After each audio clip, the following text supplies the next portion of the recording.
ಈ ಸರ್ಕಾರ ಏನಿದೆ ಬಡವರ ಹೆಸರಿನಲ್ಲಿ, ಹಿಂದುಳಿದ ವರ್ಗದವರ ಹೆಸರಿನಲ್ಲಿ, ಪರಿಶಿಷ್ಟ ಜಾತಿ ಪರಿಶಿಷ್ಟ ಪಂಗಡದವರ ಹೆಸರಿನಲ್ಲಿ ಲೂಟಿ ಮಾಡಕ್ ಹೊರಟಿದೆ.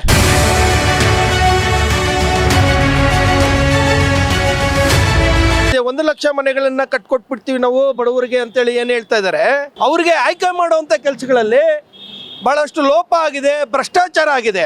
ಈ ಮತಗಟ್ಟ ಅಧಿಕಾರಿಗಳು, ಭ್ರಷ್ಟ ಅಧಿಕಾರಿಗಳು, ಲುಚ್ಚ ಅಧಿಕಾರಿಗಳು, ಕಾನೂನು ಚೌಕಟ್ಟು ವ್ಯಾಪ್ತಿಯಲ್ಲಿ ಕೆಲಸ ನಿರ್ವಹಣೆ ಗೊತ್ತಿಲ್ಲದೆ ಇರ್ತಕ್ಕಂಥ, ಲೂಟಿ ಮಾಡೋದಕ್ಕಂತಾನೆ ಸರ್ಕಾರಿ ಉದ್ಯೋಗದಲ್ಲಿ ಸೇರಿರ್ತಕ್ಕಂಥ ಈ ಭ್ರಷ್ಟಾಧಿಕಾರಿಗಳು ಅಂತಾನೆ ಹೇಳಕ್ ಬರ್ತೀನಿ ನಾನು. ಸರ್ಕಾರಕ್ಕೆ ನಾವು ಒತ್ತಾಯ ಮಾಡ್ತಾ ಇದೀವಿ, ನಿಮ್ದು ಕಳ್ಳ ಸರ್ಕಾರ ಆಗಿದೆ, ಮಾನಗೇಡಿ ಸರ್ಕಾರ ನಿಮ್ದು.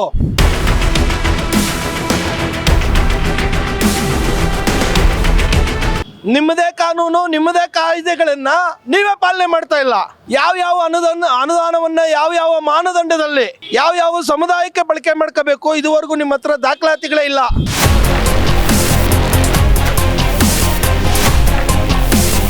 ನಗರದಲ್ಲಿ ಯಾರು ವಸತಿಹೀನರಿದ್ದಾರೆ, ಆ ವಸತಿಹೀನರಿಗೆ ಬೆಂಗಳೂರು ನಗರ ಅಮೃತ ಮಹೋತ್ಸವ ಅಂತೇಳಿ ಒಂದು ಯೋಜನೆ, ಆ ಯೋಜನೆ ಅಡಿಯಲ್ಲಿ ಸರ್ಕಾರ ಬಡವರಿಗೆ ಮನೆಗಳನ್ನ ಕಟ್ಸ್ಕೊಡ್ಬೇಕು ಅಂತೇಳಿ ಒಂದು ಯೋಜನೆ.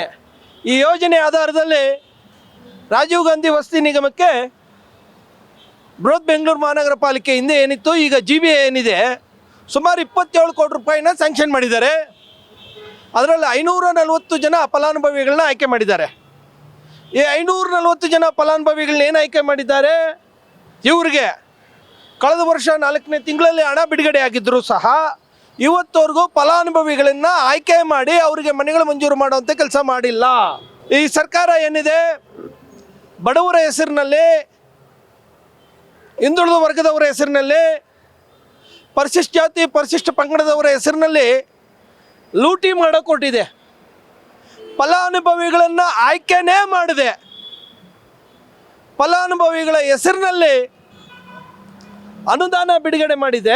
540 ಜನ ಫಲಾನುಭವಿಗಳು ಅಂತೇಳಿ ತೋರಿಸಿದ್ದಾರೆ. ಆದರೆ 540 ಜನ ಫಲಾನುಭವಿಗಳಿಗೆ ಮುಖ್ಯಮಂತ್ರಿಗಳ 1 ಲಕ್ಷ ವಸತಿ ಯೋಜನೆ ಏನಿದೆ, 1 ಲಕ್ಷ ಮನೆಗಳನ್ನ ಕಟ್ಕೊಟ್ಬಿಡ್ತೀವಿ ನಾವು ಬಡವರಿಗೆ ಅಂತೇಳಿ ಏನು ಹೇಳ್ತಾ ಇದ್ದಾರೆ, ಅವ್ರಿಗೆ ಆಯ್ಕೆ ಮಾಡುವಂಥ ಕೆಲಸಗಳಲ್ಲಿ ಭಾಳಷ್ಟು ಲೋಪ ಆಗಿದೆ, ಭ್ರಷ್ಟಾಚಾರ ಆಗಿದೆ. ಹಾಗಾಗಿ ಇವತ್ತಿನ ದಿನ ನಾವು GBA ಮುಖ್ಯ ಆಯುಕ್ತರು ರವರ ವಿರುದ್ಧ ಕಾನೂನು ರೀತಿ ಕ್ರಮಕ್ಕೆ ಮಾನ್ಯ ಲೋಕಾಯುಕ್ತದಲ್ಲಿ ದೂರು ದಾಖಲು ಮಾಡಿದ್ದೀನಿ. ಅದ್ರ ಜೊತೆಗೆ ಈ ರಾಜೀವ್ ಗಾಂಧಿ ವಸತಿ ನಿಗಮ ನಿಯಮಿತ ಏನಿದೆ, ಇದಕ್ಕೆ ಇವರು 27 ಕೋಟಿ ರೂಪಾಯಿ ಹಸ್ತಾಂತರ ಮಾಡಿರೋದ್ರ ಬಗ್ಗೆ ಸಾಕ್ಷ್ಯಾಧಾರಗಳನ್ನ ಕೊಟ್ಟಿದ್ದೀನಿ. ಈ ಬಗ್ಗೆ ಬೃಹತ್ ಬೆಂಗಳೂರು ಮಹಾನಗರ ಪಾಲಿಕೆ, ಹಾಲಿ ಗ್ರೇಟರ್ ಬೆಂಗಳೂರು ಪ್ರಾಧಿಕಾರ ಏನಿದೆ, ಅಲ್ಲಿ ಗ್ರೇಟರ್ ಬೆಂಗಳೂರು ಪ್ರಾಧಿಕಾರದ ವ್ಯಾಪ್ತಿಯಲ್ಲಿ 540 ಜನ ಫಲಾನುಭವಿಗಳನ್ನ ನಾವು ಆಯ್ಕೆ ಮಾಡಿದ್ದೀವಿ ಅಂತ ಹೇಳ್ತಾರಲ್ಲ, ಯಾವ ಕ್ಯಾಟಗಿರಿನ, ಯಾವ ಸಮುದಾಯದವ್ರನ್ನ, ಯಾರ್ಯಾರನ್ನ ಫಲಾನುಭವಿಗಳನ್ನ ಆಯ್ಕೆ ಮಾಡಿದ್ದಾರೆ ಅಂತೇಳಿ ಅದನ್ನು ಮಾಹಿತಿ ತೊಗೊಂಡಿದ್ದೀನಿ. ಇವರು ಯಾವ ಅನುದಾನದಲ್ಲಿ ನಾವು BBMP ಅಂದರೆ BBMP ವ್ಯಾಪ್ತಿಯಲ್ಲೇ ಕೊಡಬೇಕು, ಆನೇಕಲ್ ವ್ಯಾಪ್ತಿಗೆ ಫಲಾನುಭವಿಗಳನ್ನ ಆಯ್ಕೆ ಮಾಡ್ತಾರೆ. ಅದು ಅಂತಿಮ ಆಗಿಲ್ಲ.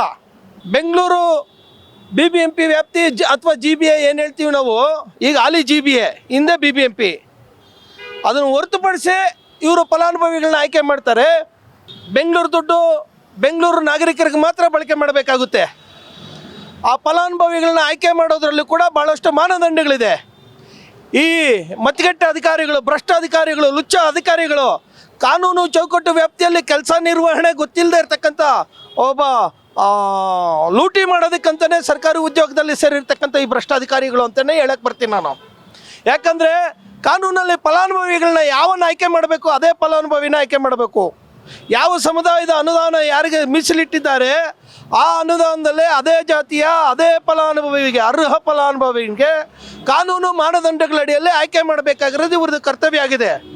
ಬೆಂಗಳೂರು ನಗರದಲ್ಲಿ ಇವ್ರು ಹೇಳ್ತಾರಲ್ಲ, ಇವರು ನೋಡಿ ನನ್ನ ಹತ್ರ ಫಲಾನುಭವಿಗಳ ಪಟ್ಟಿ ಇದೆ, ಸಂತೋಷ, ನೇತ್ರ, ಜಯಲಕ್ಷ್ಮಿ, ಶ್ರೀನಿವಾಸ, ಕಿರಣ, ಮಹೇಶ, 540 ಜನ ಪಟ್ಟಿಗಳನ್ನ ಇದೆ.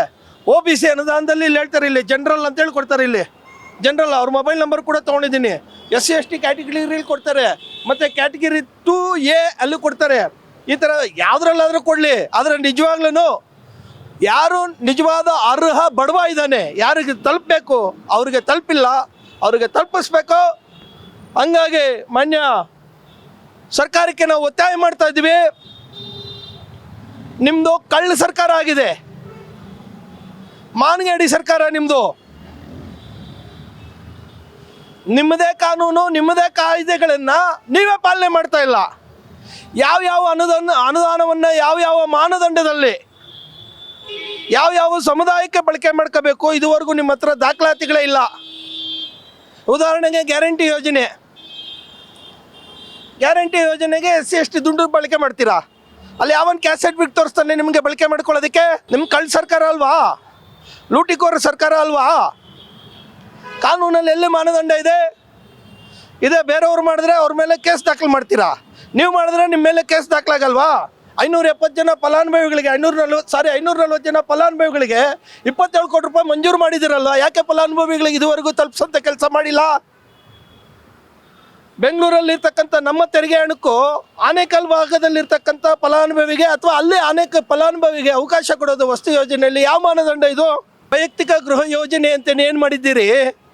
ಯಾರು ಆರ್ಥಿಕವಾಗಿ ಹಿಂದುಳಿದಿದ್ದಾನೆ ಅವನಿಗೆ ಮನೆ ಕಟ್ಕೊಡೋಂಥ ಯೋಜನೆ ನೋಡಿ. ಎಲ್ಲ ಫಲಾನುಭವಿಗಳಿಗೂ IDBI ಬ್ಯಾಂಕು, ಗಾಂಧಿನಗರ ಒಂದೇ ಬ್ಯಾಂಕಲ್ಲಿ ಅಕೌಂಟ್ ಓಪನ್ ಮಾಡ್ತಾರೆ. ಇಷ್ಟು ಜನ 540 ಜನ ಫಲಾನುಭವಿಗಳು. ಇದ್ರ ಹಿನ್ನೆಲೆ ಏನು? 540 ಜನ ಫಲಾನುಭವಿಗಳು ಒಂದೇ ಬ್ಯಾಂಕಲ್ಲಿ ಅಕೌಂಟ್ ಓಪನ್ ಮಾಡೋದಕ್ಕೆ ಸಾಧ್ಯವಾ? ಇದು ಭ್ರಷ್ಟಾಚಾರ ಆಗಿದೆ, ಇದು ಅನ್ಯಾಯ, ಇದು ತನಿಖೆ ಆಗಬೇಕು. ಕೂಡಲೇ ಯಾರಿದ್ದಾರೆ ಬಡವರು ಅವರಿಗೆ ಮನೆಗಳನ್ನ ಕೊಡುವಂಥ ಕೆಲಸ ಆಗಬೇಕು. ತಪ್ಪಿತಸ್ಥ ಅಧಿಕಾರಿಗಳು ಯಾರಿದ್ದಾರೆ ಅವ್ರ ವಿರುದ್ಧ ಕಾನೂನು ರೀತಿ ಕ್ರಮ ಜರುಗಿಸುವಂಥ ಕೆಲಸ ಆಗಬೇಕು.